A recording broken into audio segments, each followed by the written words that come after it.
Hi there, my name's Aaron Short and welcome to my YouTube channel. If you haven't already, would you please click the subscribe button and ring the notification bell to be notified of when I upload new videos. Ding, ding, ding.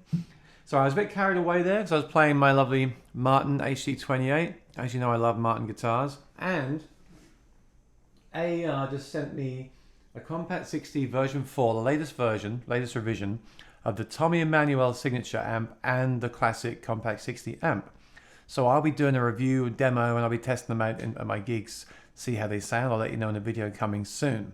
But I love this amp. I have it on the Alesis reverb that the Tommy version has. And just check this out. Not sure if you can hear that through the mic, but really nice.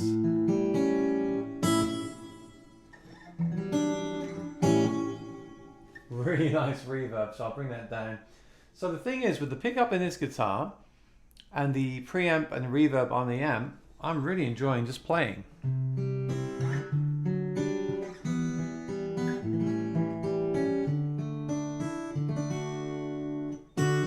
Very inspiring, great sound. Love it, love it, love it.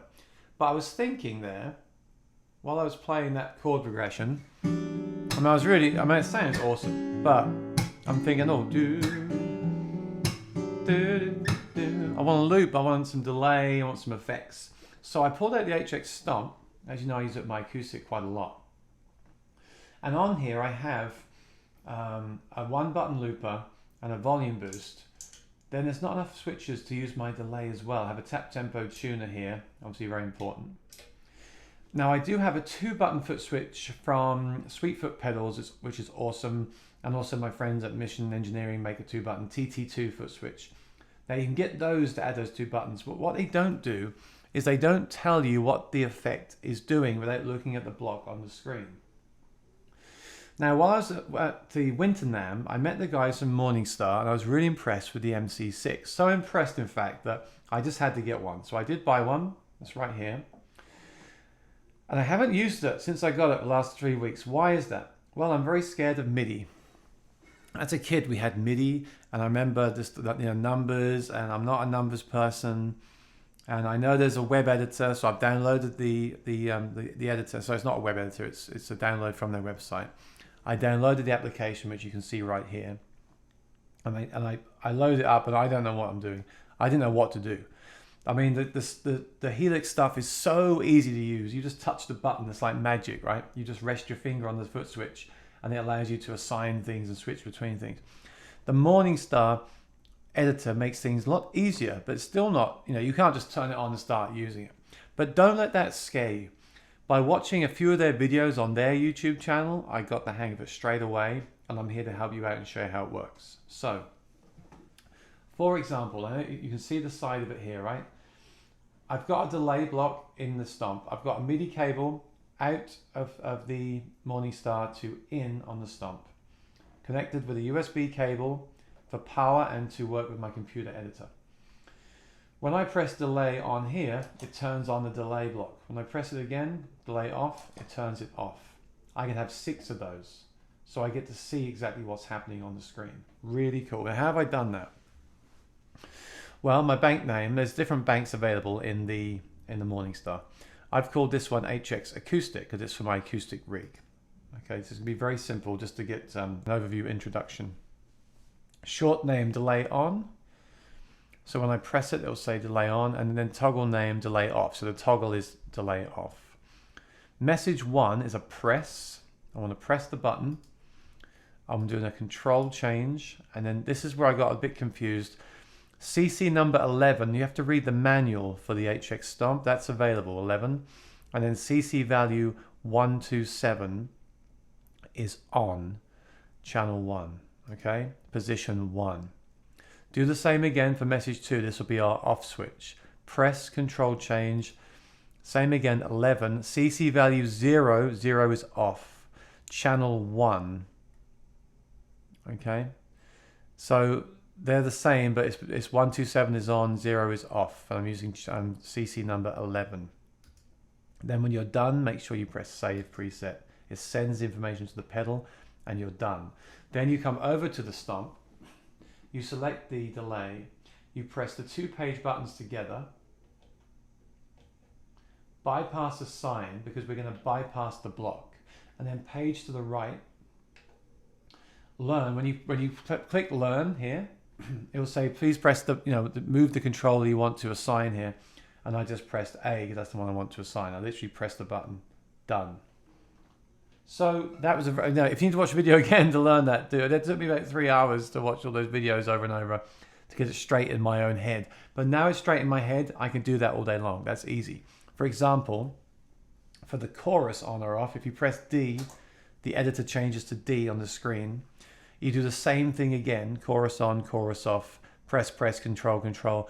But then this time do 12 and then on 1, 2, 7 for on, and then position 2 and 12 and 0 for off on the second one. Okay.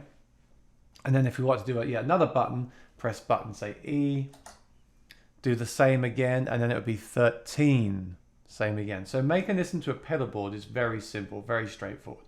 There's lots more you can do, which I might get into in the future. But right now, I just wanted to get more buttons than just the 3 on the stump with the labels. I think that's a great feature. I think that sells the pedal in its own right. But obviously, the more you can do, the better. And you can do a lot with Midi. I mean, Midi is kind of endless, right? It's complicated, but it opens up a lot of possibilities, which is great.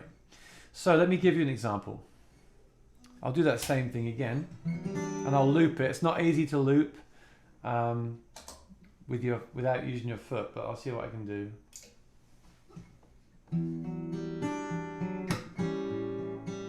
So it's just the amp.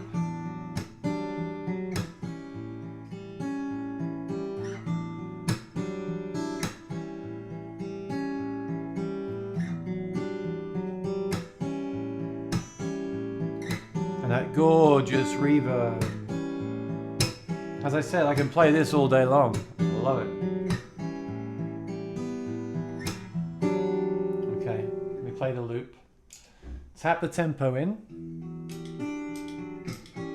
Turn delay on. This is a volume boost right here.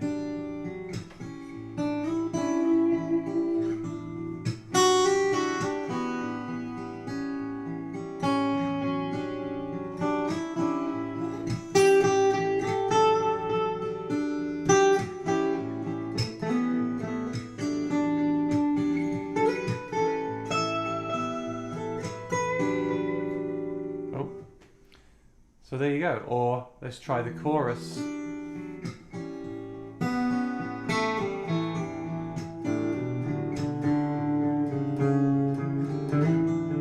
That's delay and chorus.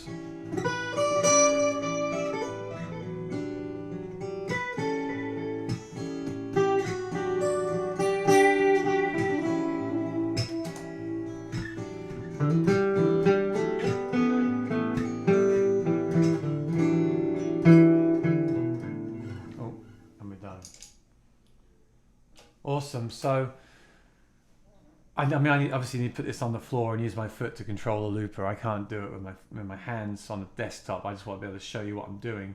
But that's basically, I'd heard about this pedal before, but until I got a demo at NAMM, I didn't realize how easy it was to program. And while you do need some knowledge of the device you're using, I mean, this isn't just for the stomp. This will work with the Helix and any MIDI device that can send and receive MIDI. But I did need to know a bit about how those numbers worked, and now I've told you, you can do it too. And it's basically added on 6 controls, not blocks. I'm still got my 6 blocks on the stomp, but I've got my 6 extra controls with labels, and that's really useful. Another thing you can do is set it up as a dedicated looper with start, stop, etc., like you have on the Helix floor. And you can also use it to control, say, snapshots. So it just adds a lot of extra functionality. Now, the question you've got to ask yourself is it worth having a setup like this, or should you just use the actual Helix itself? Well, only you can answer that. But I do think this is still a very portable rig. This is pretty light. This is obviously light. They fit in 2 pockets of your gig bag. And it just opens it up. And you don't need to have it. You can still just use the pedal as is. But if you do have it, you get that extra functionality, which is really useful. So yeah, I want to do more on this. I think this is a great rig. Actually, I think the AER amp paired with these, because the AER has the reverb and the EQ and everything and sounds great already. You can just use this for your extra reverbs, delays, volume boosts.